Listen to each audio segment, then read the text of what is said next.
Towards the end of World War II, the Soviets breathed a sigh of relief as the Allies managed to push the Germans back on the Western Front, which in turn helped the Soviets push the Germans back on the Eastern Front. That and, for a man who idolised Napoleon, Hitler definitely didn't understand how Russian winters worked. The Soviets also owed their success to the overwhelming force they had on the Eastern Front, which did include women, which will probably be covered quite heavily at some point, because, you know, I love the Night Witches. On the Western Front, the Battle of the Bulge raged, and Italy was facing not just an Allied invasion, but its own people now turned on Mussolini.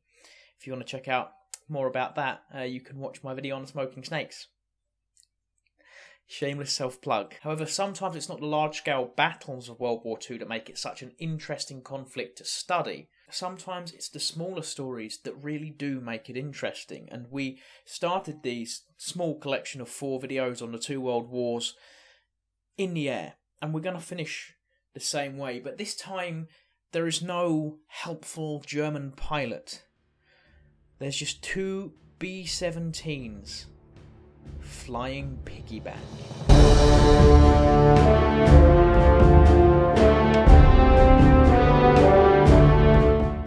Now, before we actually get into the video, we're going to talk about sponsors. Now, because I'm just such an itty-bitty channel, I don't actually have any sponsors, so we're instead going to talk about my favourite subject, me. If you are looking for ways to support me, firstly, you can support me on Patreon, which has sneak peeks of all the videos that are coming up, and you can also get access to these videos 48 hours early. Secondly, if you love my moustache and you have the overwhelming urge to have it brushing against you at all times,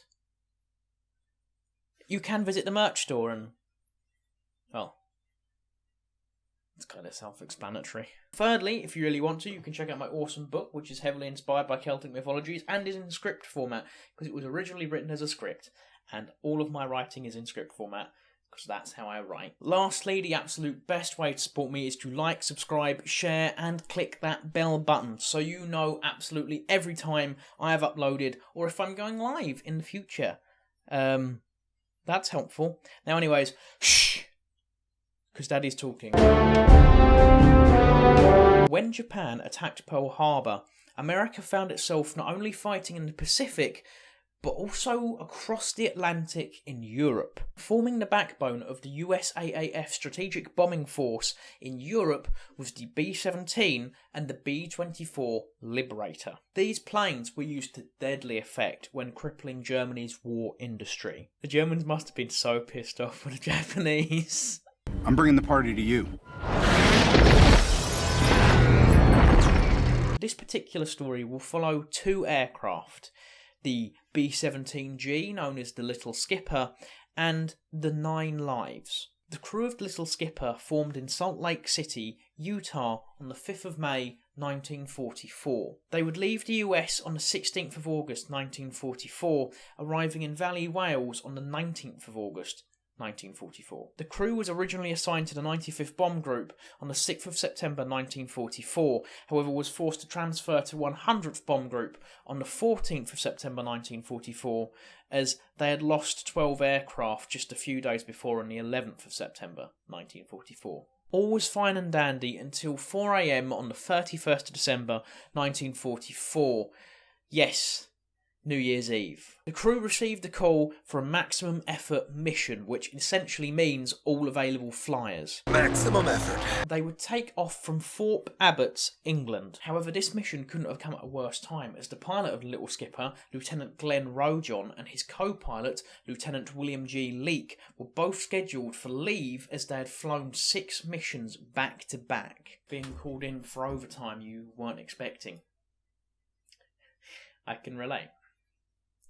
I don't miss retail. Due to poor weather conditions, the fighter escort was cancelled. This meant that once the morning fog had cleared, the bombers set off on their own across the North Sea. Once they reached their target, they had everything but the kitchen sink thrown at them. The flak, which is a type of anti-aircraft fire, was brutal for most of the mission. Lieutenant Leek is even quoted as saying, "The target and the sky over it were black from miles away.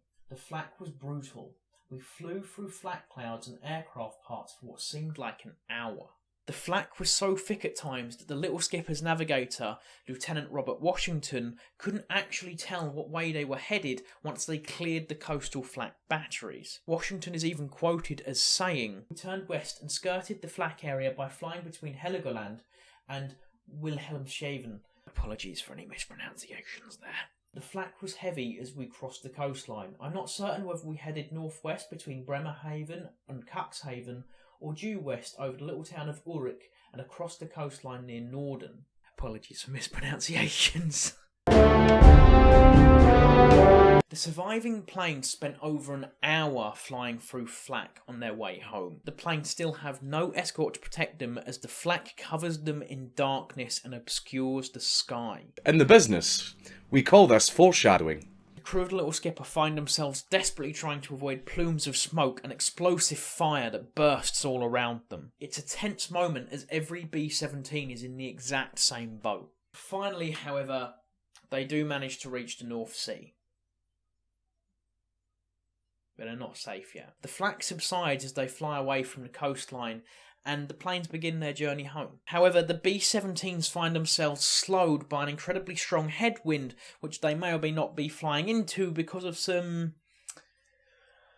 choices from Bomber Command. At 22,000 feet, the formation is now a slow-moving and easy target. Unsurprisingly, the formation finds itself under attack from a bunch of German Messerschmitt Me-109s. Lieutenant Rojohn's top gunner was absolutely shocked as they came from every conceivable angle. 12 o'clock, 6 o'clock, the news at 10. The B-17s tighten together as it's the best defence against the Me-109s. The Me-109s are coming so close on their attack runs that Lieutenant Rojohn actually manages to catch a glimpse of the enemy pilots inside their aircraft. The B-17s falling from the sky, the Lucky Lassie finds itself the alternative leader of the bomber formation. The remaining planes then gather round it in order to keep the tight defensive formation. As they continue to fly, there is an aggressive flash as Lieutenant Rojohn notices the plane in front of him, piloted by Second Lieutenant Charles C. Webster, is hit badly and begins to fall to the cold sea below. Fighters are now only increasing in intensity and Lieutenant Rojohn realises that if he doesn't plug the gap,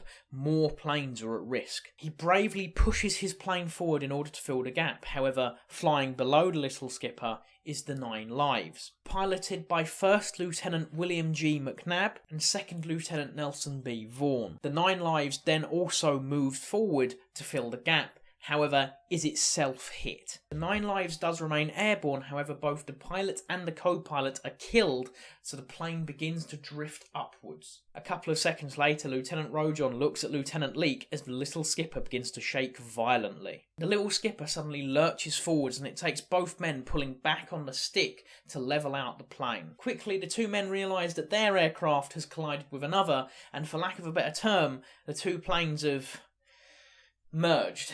The fuselage of the 9 Lives has slammed into the little skipper. Essentially, the top gun turret of the bottom plane had slammed into the top plane, and the bottom gun turret of the top plane had fallen into the top of the bottom plane. And there was me thinking only tops went into bottoms.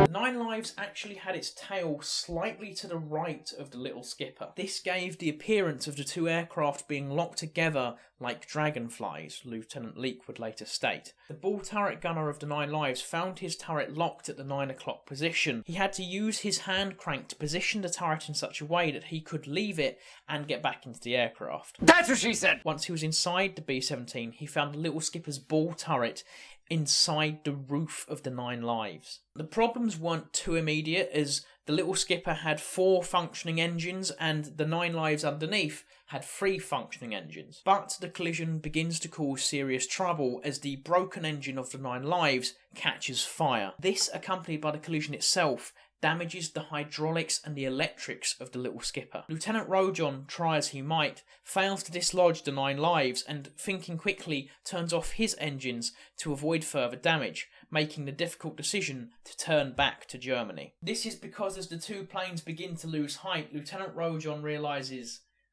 there is little to no hope of making it back to Britain. Somehow Lieutenant Rojohn and Lieutenant Leek managed to coax the two planes back around to Germany using only the 3 engines of the 9 Lives. As they approach Germany, the German batteries spot them, and this sighting is logged by a German captain. 2 fortresses collided in a formation in the northeast.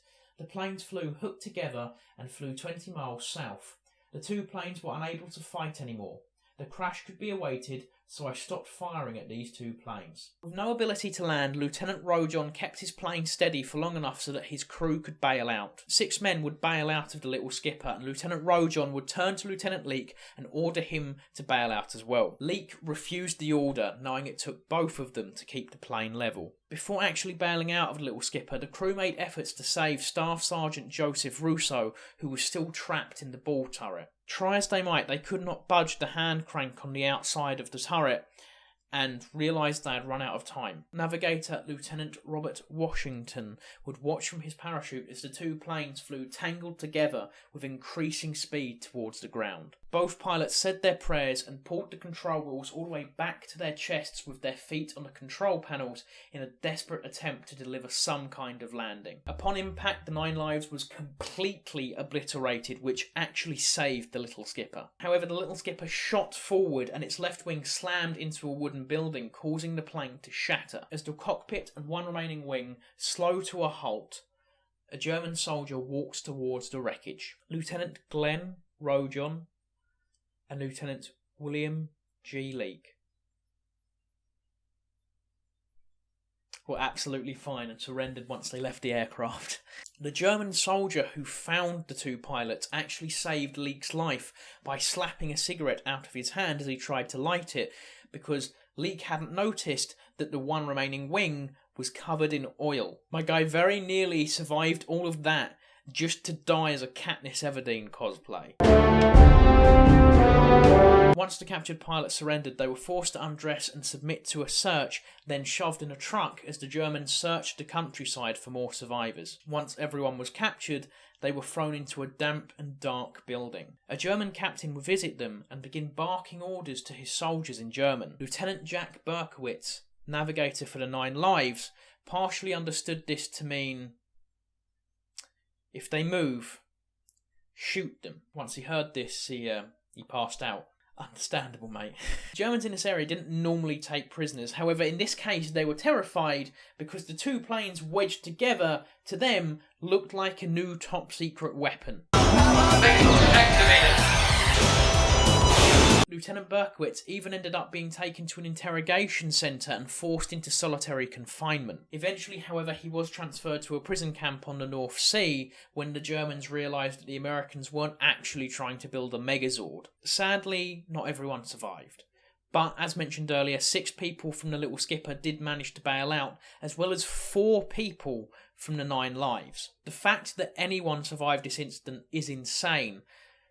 They were now prisoners of war, but they were alive. Looking at the rest of the bomber formation, of the 37 aircraft that set out that day, only 25 would return to England. For their heroic actions on that day, Rojohn and Leek were awarded the Distinguished Flying Cross. Rojohn was also inducted into the Hall of Valour at the Soldiers and Sailors Memorial Hall and Museum in Pittsburgh. Rojohn always credited Leek for saving his life that day, which makes it sadder that the 2 men lost contact after the war. However, in 1986, Rojohn managed to track Leek down. To finish off this story, the surviving crew would meet up again in 1987 at the 100th Bomb Group reunion in Long Beach, California. And with that, I'll see you in the next one. Happy New Year.